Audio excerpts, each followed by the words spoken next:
Anyway, this video I wanted to address something that I think is a huge problem with atheism, a fatal flaw with atheism, if you like. Now, I'm not advocating monotheism. I think the idea of a sky god is absurd, but there aren't just these two extreme polarities of atheism and monotheism, or polytheism even. I consider myself a pantheist. Now, we won't get into what that is in this video, but I've talked about it before. In this video, I just want to point out what I think is a fatal flaw with atheism, and that is the problem of entropy.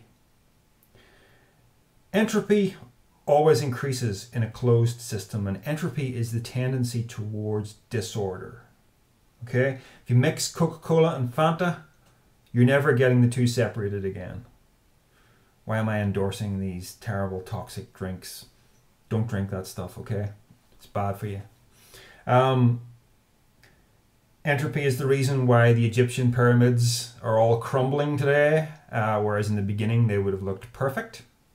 Entropy is the reason why the sun's energy expenditure will eventually result in the sun not being there. It'll eventually result in the entire heat death of the universe, okay? Everything is subject to entropy. It's the reason why I'm going to die one day, and so are you, okay? Entropy is a huge problem for atheism. Why? Well, because if entropy is always increasing, well, how did we ever start off with a low entropy state? You know, you've got to hit the rewind button and look at before. If it's always increasing, disorder is always increasing. Or how did we go? Oh, look, it's more ordered, more ordered, more ordered. How did we start off with the more ordered state? Unless you want to admit that there's something more going on than an accidental universe of blind energy. Do you see? You could say this is an argument for God. And I'm sure it's been used in that fashion. It's not really. It's an argument for something more than just this. In the last video, I was talking about the number pi as a signpost to a higher order of reality. Given the fact that pi is transcendental in nature, it doesn't have an end. You could use all of eternity to write out the digits and you wouldn't get to the end of it. It's pretty marvelous. Well, this other problem, entropy, is the other fly in the ointment of atheism. And I'm talking about specifically that materialistic kind of atheism the kind of atheism that doesn't leave much room for consciousness being a marvel or anything of that nature. Now, I know how atheism tries to get around this by saying that there's a multiverse, by saying that there are many, many other universes that exploded outwards at the Big Bang. And most of them just didn't work. The vast majority of them, because the laws of physics were different or because other reasons, it just didn't function. Because you've just got a big accidental multi-dimensional explosion here. So naturally, most of them are going to fail and collapse right after this start. Except this one, right? This is the lucky one, where the conditions were just right to support the creation of planets, solar systems, life, and everything you see around you. It's a theory, but it feels really thin to me. I find it hard that, I think when people really subscribe to this, it's almost like they're not thinking hard enough about how difficult that would be. The sheer chance of it all is just... I mean, I alluded to in the last video, I think I mentioned the illustration of the infinite number of monkeys with the infinite number of typewriters banging away on them, and one of them eventually has to churn out the works of Shakespeare by sheer chance. But you see, that wouldn't be a monkey actually intelligently writing the works of Shakespeare. That would be an illusion of intelligence accidentally churning out the works of Shakespeare. In other words, all those words on the pages would just be although we can see them as actual words that make sense, they're actually purely accidental, and it's just a mess. You know what I mean? If you didn't apply human intelligence to it, it's just a mess. It would be just the same as someone banging on the keys and blah, blah, blah, blah. Anything comes out.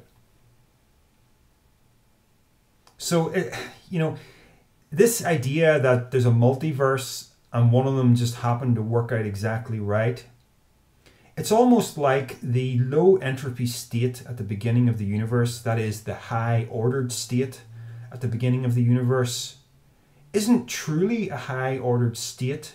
It's just the illusion of a high ordered state.